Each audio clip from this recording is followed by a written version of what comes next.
Halo, saya Yulia, saya Direktur Keluarga Kita, dan saya ibu dari dua orang putri. Di kesempatan kali ini, saya akan menjelaskan tentang apa yang dimaksud dengan mencintai dengan lebih baik. Tidak ada orang tua yang tidak cinta sama anaknya. Orang tua yang sabar, tenang, dan bicara dengan lembut, dan orang tua yang bentak, memukul, atau mengancam anaknya, sama-sama cinta pada anaknya. Setuju nggak?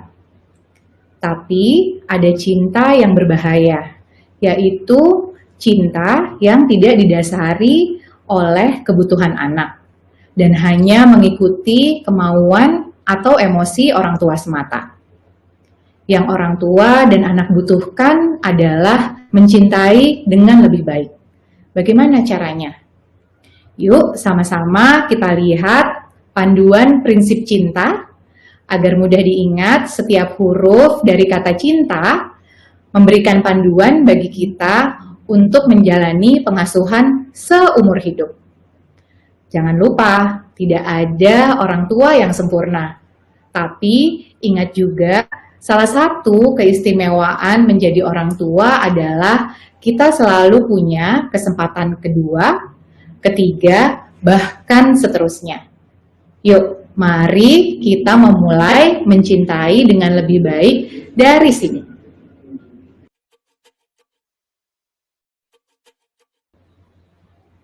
Huruf pertama C dari cinta adalah cari cara. Mengasuh jadi orang tua itu perjalanan panjang ya. Mulai dari anak bayi lahir sampai nanti mereka memasuki usia dewasa. Tumbuh kembang anak kita ibaratkan seperti anak tangga.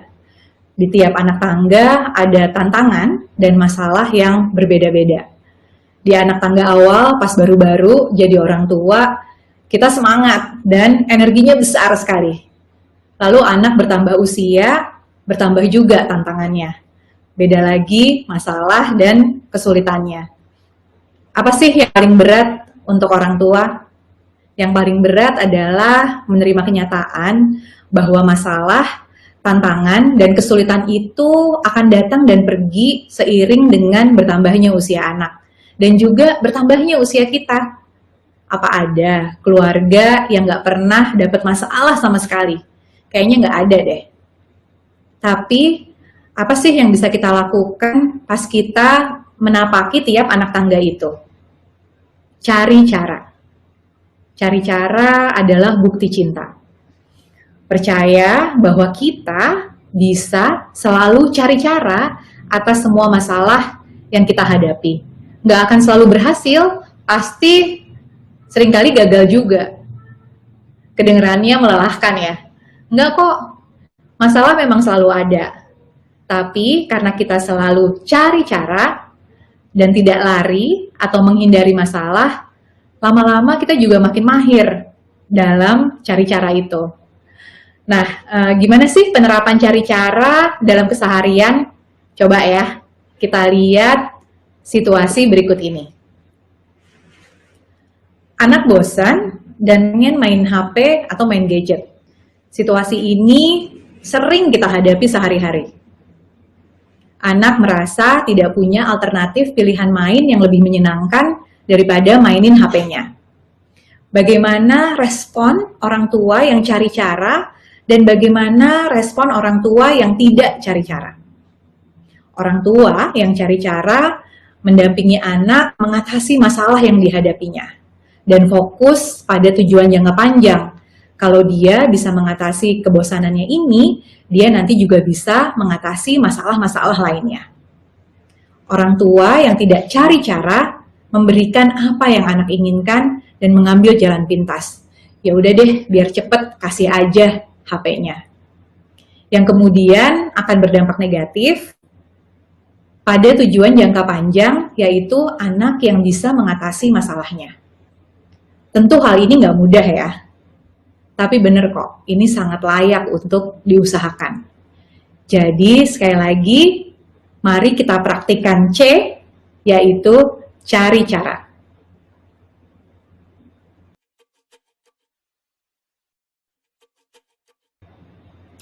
Kalau ada satu hal aja yang bisa kita berikan ke anak kita, dan itu sangat berharga, adalah kepercayaan. Meskipun anak pun tidak percaya bahwa dia bisa menjalankan kepercayaan yang kita berikan. Pada saat anak berhadapan pada situasi yang susah, yang paling dibutuhkan oleh anak adalah orang tua yang terlebih dulu yakin bahwa anak bisa mengatasi kesulitan itu. Kesulitan bukan untuk dihindari, apalagi orang tua merendahkan kemampuan anak untuk bisa mengatasi kesulitan itu. Inilah yang dimaksud dengan ingat impian tinggi. Menerapkan prinsip ingat impian tinggi tentu gak gampang ya, terutama karena orang tua menganggap anak adalah manusia kecil yang lemah dan sama sekali belum paham apa yang terjadi pada dirinya dan dunianya. Padahal justru sebaliknya loh. Berikan kepercayaan kepada anak dan anak akan membuktikan bahwa kepercayaan itu layak diberikan kepada mereka. Jadi apa artinya ingat impian tinggi? Saya ulang sekali lagi ya. Artinya adalah orang tua percaya bahwa anak bisa melakukan sesuatu bahkan sebelum anak percaya bahwa dirinya bisa melakukan hal tersebut.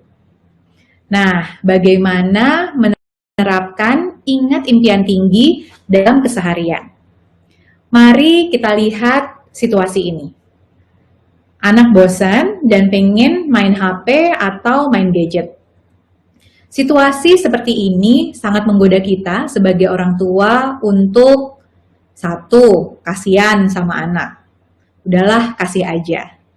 Atau yang lebih mendasar lagi, kita melihatnya seperti sosok anak kecil yang tidak berdaya. Kemudian kita bilang, ya sudahlah, namanya juga anak-anak. Walaupun sesekali kita dikagetkan juga oleh perilaku anak yang ternyata tidak selemah atau tidak seberdaya itu. Atau berpandangan negatif pada anak. Ini sih trik aja supaya kita kasihan. Dan akhirnya marah-marah tidak memberikan yang anak berikan, bukan karena itu hal baik yang dilakukan, tapi karena kita merasa kita sedang dimanipulasi oleh anak kita. Nah, bagaimana kita mempraktikkan prinsip ingat impian tinggi dalam situasi ini? Kebosanan adalah masalah yang akan sering sekali dihadapi oleh anak. Dan tentunya kita kepengen mereka bisa mandiri mengatasi kebosanan itu. Tapi tentunya anak butuh strategi untuk bisa menghadapi kebosanannya. Orang tua yang tidak percaya pada anak dan tidak punya impian tinggi akan mengambil alih masalah dan menyodorkan atau bahkan memaksakan solusi pada mereka. Sekali lagi, kita bertanya kepada diri kita sendiri. Apakah kita mau kelak anak kita selalu bergantung pada kita untuk menyelesaikan masalahnya, atau kita kepingin anak bisa mengatasi masalahnya sendiri? Pastinya kita semua mau yang kedua ya. Nah, jadi mari kita ingat sekali lagi, I dari cinta adalah ingat impian tinggi.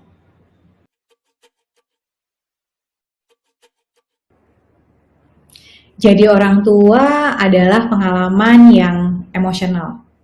Saya rasanya belum pernah se-emosional ini dalam hal apapun selain jadi orang tua. Campur aduk, senang, bahagia, takut, khawatir, kesel, merasa bersalah. Rasa-rasa itu datang bergantian, bukan cuman di waktu-waktu tertentu, bahkan dalam satu hari. Jadi orang tua itu penuh drama. Iya, betul sekali, seperti drama-drama yang kita tonton di TV.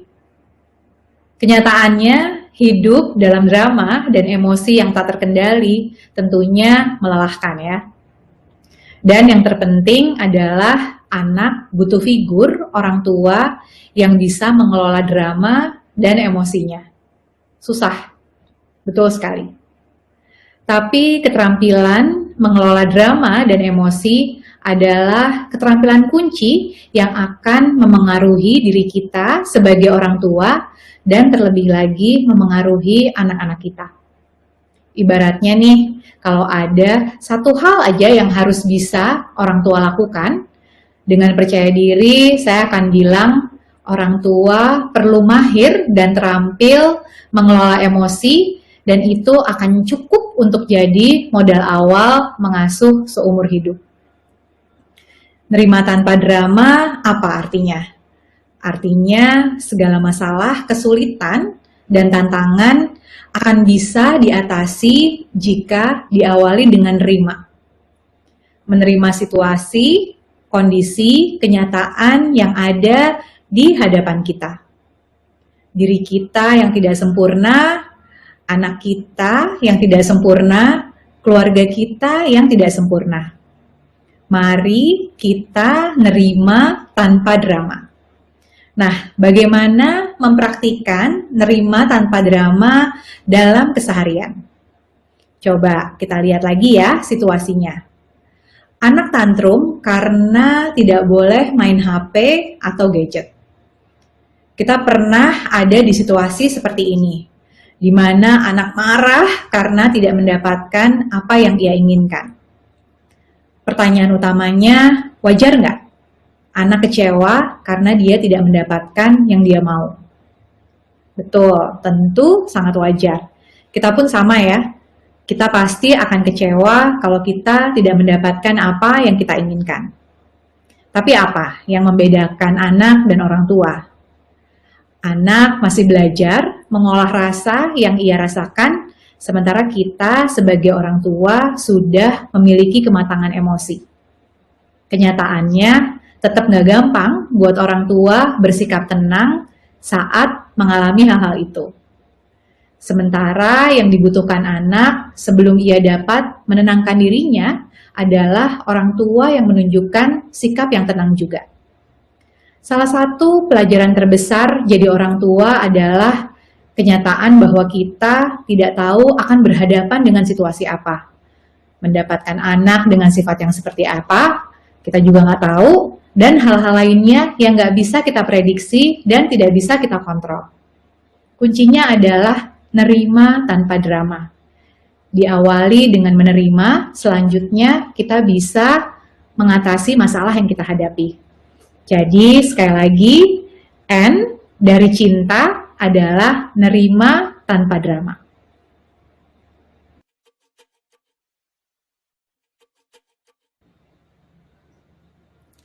Salah, bersalah, disalahkan, menyalahkan.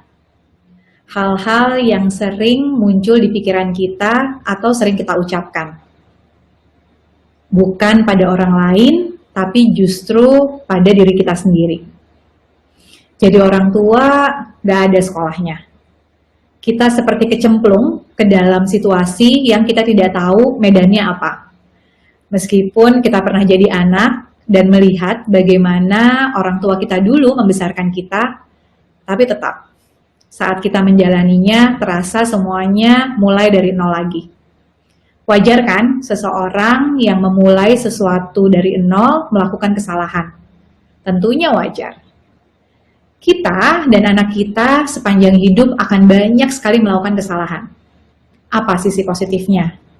Kesalahan penting untuk terjadi karena dari situ kita mengambil kesimpulan berharga dan pelajaran yang juga berharga untuk langkah-langkah selanjutnya. Ada satu ucapan favorit dari kami di keluarga kita, yaitu siap salah, siap belajar. Cepat salah, cepat belajar. Rasanya tidak terima ya pada saat anak kita melakukan kesalahan. Padahal sebaliknya justru saat mereka menjalani masa tumbuh kembang sebagai anak, saat itulah kesalahan sebaiknya dilakukan dan akan jadi pelajaran penting sepanjang hidupnya. Hal ini juga berlaku loh buat kita sebagai orang tua yang baru menapaki jalan sebagai orang tua. Kesalahan terjadi dan kita semakin memaknainya sebagai kesempatan belajar. Dari situ kita akan mendapatkan manfaat dari kesalahan. Jadi mari kita menjalankan prinsip yang T, yaitu tidak takut salah. Nah, tapi bagaimana mempraktikkan tidak takut salah dalam keseharian. Kita lihat lagi situasinya, yaitu anak bosan dan ingin main HP atau main gadget. Menghadapi kondisi ini, orang tua dihadapkan pada pilihan. Konsisten dengan waktu pemakaian HP atau gadget, atau bolehkan saja anak menggunakan HP dengan gadget, walaupun itu melanggar kesepakatan. Dalam banyak situasi, orang tua bukan takut salah karena melarang anak main HP atau gadget. Walaupun bosan, justru sebaliknya, orang tua takut salah jika konsisten. Kenapa? Karena takut menekan anak dan takut menyulitkan anak. Dan tentunya takut menyulitkan diri kita sendiri. Duh, kasih nggak ya HP-nya? Nggak usah deh, konsisten aja. Lalu kita sampaikan ke anak, nggak usah ya main HP-nya, kita main yang lain aja yuk. Apa yang terjadi? Anak nangis kencang luar biasa. Dalam hati kita, tuh kan, tahu gitu tadi kasih aja deh. Dia jadi sedih dan aku jadi repot nih. Situasi ini sering kita hadapi. Tidak takut salah dan tidak mengambil jalan pintas di waktu-waktu sulit adalah bukti kita mempraktikkan mencintai dengan lebih baik. Karena konsisten dengan kesepakatan durasi main HP atau gadget menunjukkan kita siap menanggung tantangan yang akan terjadi karena kita yakin tantangan ini perlu kita terima, kita hadapi, dan akhirnya bermanfaat untuk menghadapi hal-hal sulit lainnya. Jadi sekali lagi, T dalam cinta adalah tidak takut salah.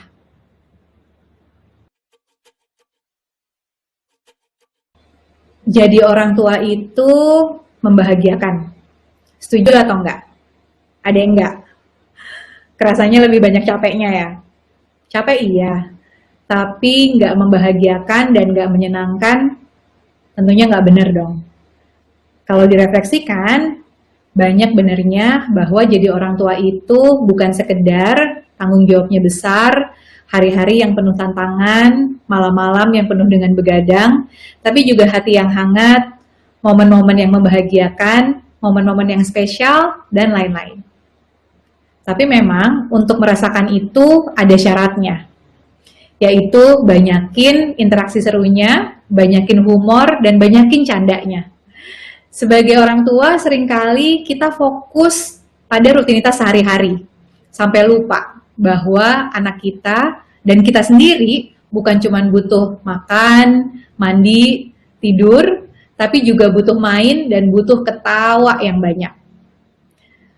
Main atau hari-hari yang seru ini bukan cuma dibutuhkan oleh bayi atau oleh anak yang lebih kecil, tapi juga dibutuhkan oleh kita loh, sebagai orang tuanya, dan bahkan dibutuhkan oleh kakek nenek. Inilah makna utama dari huruf A, dari cinta, yaitu asik main bersama. Lalu bagaimana praktek dari huruf A, dari cinta atau asik main bersama dalam kehidupan sehari-hari? Tentunya dengan bersedia mengalokasikan waktu khusus untuk main, bercanda, dan melakukan keseruan lainnya yang sering dilakukan bersama-sama. Tidak harus setiap hari sih, tapi butuh lebih banyak. Silahkan ditata dan dialokasikan waktunya sesuai dengan kondisi keluarga masing-masing. Nah, bagaimana menerapkan asik main bersama dalam situasi sulit? Contohnya seperti situasi di sini, yaitu anak bosan dan pingin main HP atau main gadget. Sekali lagi, orang tua punya pilihan.